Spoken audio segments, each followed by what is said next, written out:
எடப்பாடி பழனிசாமி இருக்கு மாதிரி இருக்கு மைக்கு. நம்முடைய முதலமைச்சர் அவர்கள் மக்களுக்கு தேர்தல் சமயத்திலே தந்திருக்கக்கூடிய வாக்குறுதிகளை எல்லாம் நிறைவேற்றி தந்திருக்கிறார் என்ற அந்த பெருமையோடு வந்து உங்களிடம் வாக்கு கேட்கிறோம். சென்ற தேர்தலிலே முதலமைச்சர் அவர்கள் மக்களிடம், முக்கியமாக சகோதரிகளிடம் ஒரு உறுதியை தந்தார்கள். அது என்னன்னா, உங்களுக்கு மகளிர் உரிமை தொகையாக 1000 ரூபாய் வழங்குவேன் என்று தெரிவித்தார்கள். உடனே எடப்பாடி பழனிசாமி கொடுக்க மாட்டாங்க, கொடுக்கவே முடியாது, எப்படி பண்ண முடியும்னாரு.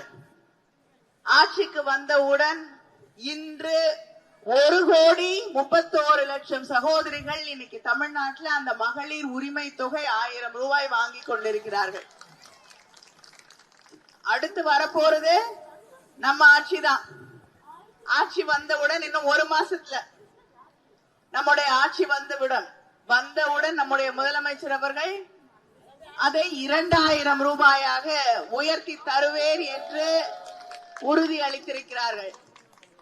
தலைவர் கலைஞர் அவர்கள் எப்படி சொன்னா செய்வாரோ அதே போல நம்முடைய முதலமைச்சர் அண்ணன் தளபதி அவர்கள் சொல்வதை செய்யக்கூடிய முதலமைச்சர்.